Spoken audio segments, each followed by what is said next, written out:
زور فاتحہ تھا، اور کیسے پڑھایا؟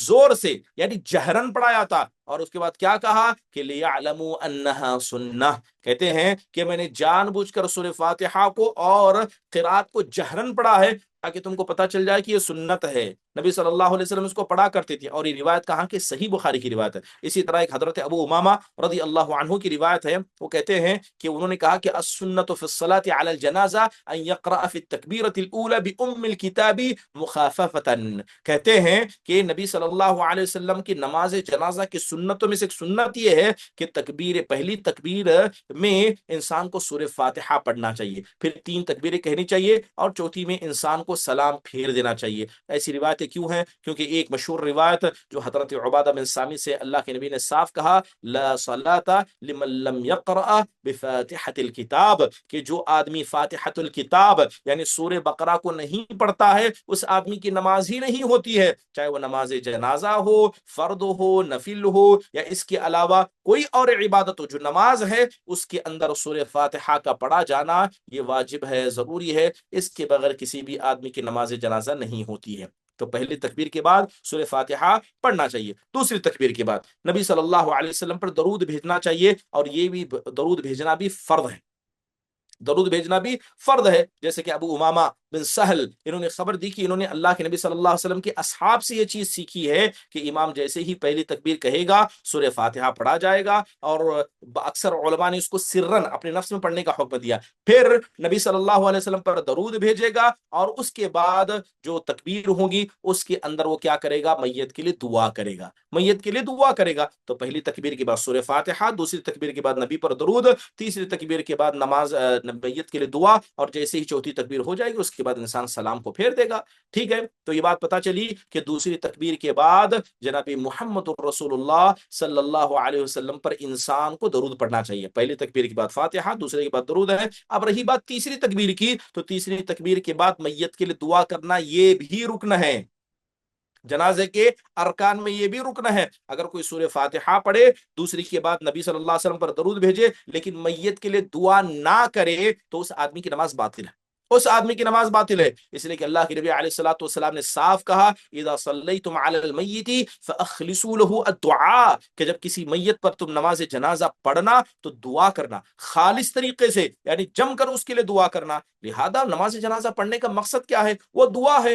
آپ نے سورہ فاتحہ پڑھا، آپ نے کیا کیا؟ نبی پر درود بھیجا، لیکن جب دعا کی بات آئی آپ خاموش ہو گئے، آپ نے کچھ دعا نہیں پڑھی، ایسے لوگوں کی نماز جنازہ باطل ہو جاتی ہے۔ اور میں معذرت کے ساتھ کہوں گا کہ ہمارے یہاں آدھا بڑا طبقہ، بلکہ خواتین کا بڑا طبقہ ایسا ہے جن کو نماز جنازہ کی دعائی یاد نہیں ہے، نماز جنازہ کی دعائی یاد نہیں ہے، وہ خاموش ہو جاتی ہیں۔ لہذا جو کوئی چاہے مرد ہو خاتون ہو، اگر وہ اپنی نماز جنازہ میں میت کے لیے دعا نہ کرے، ایسے سب لوگوں کی نماز باطل ہے، نہیں ہوگی، کیونکہ علماء نے میت کے لیے دعا کو یہ نماز جنازہ کا رکن قرار دیا ہے۔ ٹھیک ہے، اب پہلی تکبیر کے بعد فاتحہ، دوسری تکبیر کے بعد نبی پر درود، تیسری تکبیر کے بعد آپ نے کیا کیا؟ میت کے لیے دعا کی۔ اب اس کے بعد چوتھی تکبیر کہی جائے گی۔ چوتھی تکبیر کے بعد کیا انسان کو کرنا چاہیے؟ اس میں علماء کی دو رائے۔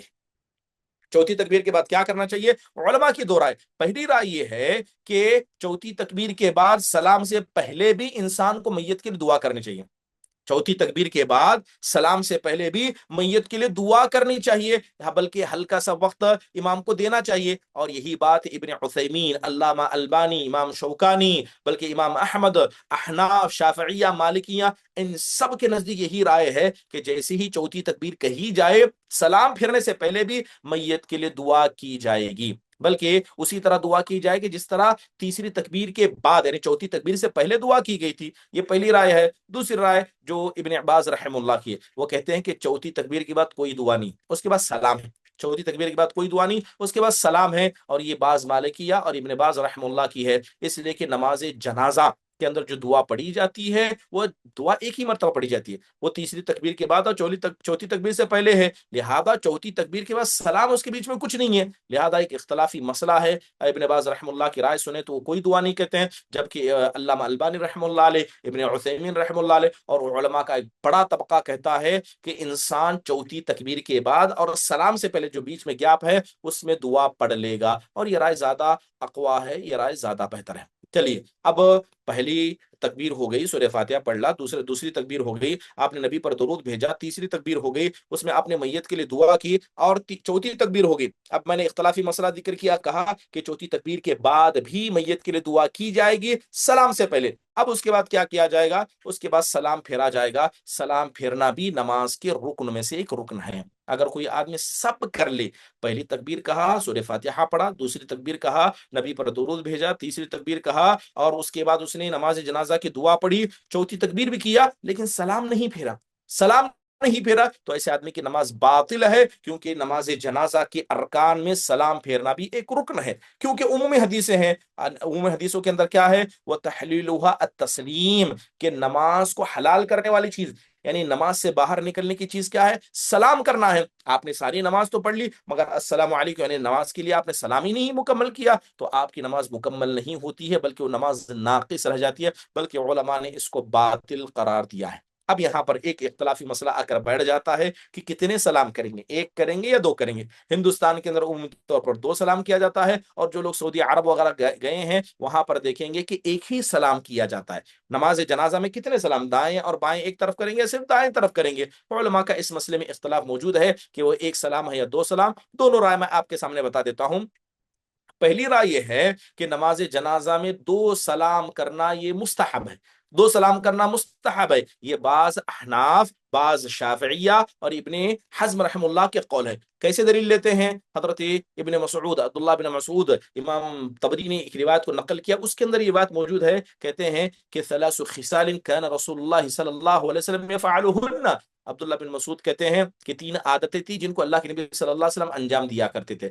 ترکہ الناس، پھر کہتے ہیں کہ لوگوں نے اس کو چھوڑ دیا، وہ کیا ہے؟ احداہن التسلیم علی الجنازہ مثل التسلیم فی الصلاۃ۔ اس کے اندر پہلی چیز انہوں نے بیان کی کہ عام نمازوں کی طرح جنازوں پر سلام پھیرنا۔ عام نمازوں میں انسان کتنے سلام پھیرتا ہے؟ دو پھیرتا ہے۔ تو یہ روایت کیا بتاتی ہے؟ کہ دو سلام پھیرے جائیں گے جس طرح عام نمازوں میں ہوتا ہے۔ دوسری رائے یہ ہے کہ ایک ہی سلام مختصر کافی ہے، ایک ہی سلام پر اختصار کرنا یہ کافی ہے۔ یہ مالکیہ، حنابلہ اور قدیم شافعیہ، بعض سلف صالحین کے نزدیک، بلکہ دور حاضر کے کبار علماء ابن باز، ابن عثیمین رحم اللہ، ان سب کے نزدیک ایک ہی سلام ثابت ہے۔ کیوں؟ کیونکہ یہ ایک سلام حضرت عبداللہ بن عباس رضی اللہ عنہ سے ثابت ہے۔ آپ اگر مصنف عبد الرزاق کو پڑھیں گے، امام داؤد کی کتاب، اور اس طرح مسائل احمد، امام بحقی نے سنن الکبریٰ کے اندر، اور علامہ البانی نے احکام الجناز کے اندر اس روایت کو صحیح قرار دیا ہے کہ حضرت ابن عباس نے ایک ہی سلام پھیرا تھا، حضرت ابن عباس نے ایک ہی سلام پھیرا تھا، جبکہ دوسری روایت جو عبداللہ بن مسعود کی ہے اس کے اندر دو سلام کا تذکرہ ہے۔ اب افضل کیا ہے؟ آپ کے یہاں جو چلتا ہے اس کو کیجیے۔ دونوں طرح کی روایت ہمارے سامنے موجود ہے، دونوں طرح کے۔ اگر ہندوستان میں دو سلام چلتے ہیں تو دو سلام پڑھیے، سعودی عرب جائیں ایک سلام پڑھا جاتا تو ایک ہی سلام پڑھیے، کیونکہ یہ بھی ثابت ہے وہ بھی ثابت ہے، لہذا اختلاف سے انسان کو بچنا چاہیے۔ بسا اوقات یہ سنتی، یہ مستحب اعمال کرنے کے لیے انسان اتنا اختلاف کر جاتا ہے جو اختلاف حرام کا درجہ لے لیتا ہے۔ تو یہ کیسی عقل مندی ہے کہ ایک سنت کو پانے کے لیے آپ نے حرام جیسا عظیم گناہ انجام دیا؟ چلیے اس کے بعد آخری بات میں کہہ کے اپنی بات کو ختم کروں گا، وہ نماز جنازہ کی سنتیں ہیں کہ نماز جنازہ کی سنتیں کیا ہیں۔ نماز جنازہ کی سنتوں کے اندر اپنے ہاتھوں کو اٹھانا، پہلی تکبیر کے بعد دونوں ہاتھوں کو اٹھانا۔ کہاں تک اٹھائے گا؟ جس طرح عام طرح نماز میں اٹھاتا ہے، کندھے تک، کان کی لو تک، یہاں تک انسان اٹھائے، یہ ان دونوں کے بیچ میں، یہ پہلی تکبیر کے بعد اٹھائے گا، یہ سنتوں میں سے ہے۔ ٹھیک ہے، اب رہا مسئلہ کہ تکبیر کے اولا، یعنی اولا پہلی تکبیر جو اللہ اکبر کہی، اس کے اندر انسان نے ہاتھ اٹھایا، اب اس کے بعد اور جو تکبیریں کہی جاتی ہیں اس میں ہاتھ اٹھانے کا کیا حکم ہے؟ تو کہتے ہیں کہ یہ سنت ہے، سنت ہے مصلی کے لیے کہ ہر تکبیر پر ہاتھ اٹھا سکتا ہے، واجبات میں سے نہیں ہے۔ ابن باز، ابن عثیمین رحم اللہ کی تو یہی رائے، بلکہ داؤد الظاہری رحم اللہ نے یہی رائے رکھی، کیونکہ حضرت عبداللہ بن عمر رضی اللہ عنہما سے ثابت ہے کہ وہ جنازے میں ہر تکبیر کے بعد ہاتھ اٹھایا کرتے تھے۔ تو پہلی بات یہ ہے کہ ہر تکبیر کے بعد ہاتھ اٹھانا یہ سنت ہے، کر سکتے، جائز ہے، ابن عباس رضی اللہ عنہ سے بھی ثابت ہے۔ ٹھیک ہے، اب رہا مسئلہ، بعض علماء کے نزدیک یہ کہتے ہیں کہ اٹھانا ضروری نہیں ہے، اگر انسان بس ایک بار اللہ اکبر بول کے اٹھا لے اور دوبارہ نہ اٹھائے تو اس میں کوئی حرج کی بات نہیں ہے۔ اب رہا مسئلہ کہ قراءت کو جہرن پڑھایا جائے گا، سری طور پر پڑھا جائے گا، جو نماز جنازہ پڑھ رہے ہیں وہ کیسے پڑھیں گے؟ تو یہ بات آپ سمجھ لیجئے کہ نماز جنازہ، ٹھیک ہے، نماز جنازہ اصل میں سرن ہی ہے، سری طور پر ہی نماز جنازہ پڑھی جائے گی، الا یہ کہ اگر کسی کو نہیں آتا ہے، تعلیم کے لیے انسان جہرن پڑھانا چاہتا ہے تو پڑھا سکتا ہے۔ پڑھا سکتا ہے، ٹھیک ہے، جیسے کہ حضرت امام ابو امام الباہلی رضی اللہ عنہ کی بڑی مشہور روایت ہے اس کے تعلق سے موجود ہے۔ اور نماز جنازہ پڑھنے کے حوالے سے کیا بعض لوگ کہتے ہیں کہ رات میں نماز جنازہ پڑھ سکتے ہیں؟ ٹھیک ہے، جی ہاں، رات ہو دن ہو کبھی بھی اگر جنازہ ہو جائے تو انسان نماز جنازہ پڑھ سکتا ہے۔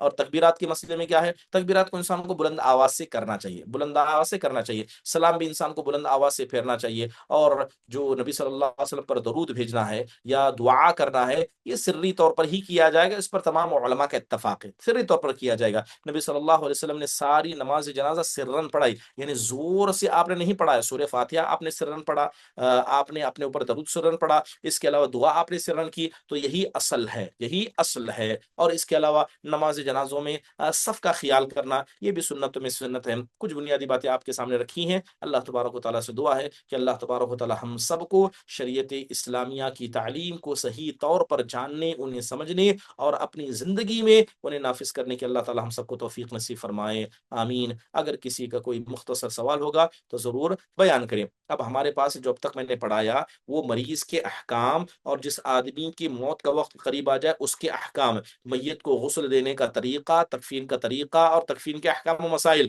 میت پر نماز جنازہ کے احکام و مسائل، تقریباً ان چیزوں پر گفتگو ہو چکی ہے، ٹھیک ہے۔ اب انشاءاللہ تعالیٰ ان احیان اللہ وعافانا آگے ہم ذکر کریں گے جنازے کو اٹھانا اور دفن کرنے کے احکام مسائل۔ ابھی بہت ساری چیزیں اس کے اندر رہ گئی ہیں، جیسے جنازے کو اٹھانا کے پورے احکام مسائل اور دفن کرنے کے احکام مسائل، قبرستان کے احکام مسائل، اور جب جنازے کا دفن ہو جائے تو تعزیت جو کرتے ہیں اس کے احکام مسائل۔ انشاءاللہ تعالیٰ ایک دو تین درس کے اندر ان تمام باتوں کو سمیٹنے کی کوشش کریں گے۔ جزاک اللہ خیر واحسن اللہ علیکم۔ اگر کسی کوئی سوال ہوگا تو مختصر انداز سے پوچھ لیں۔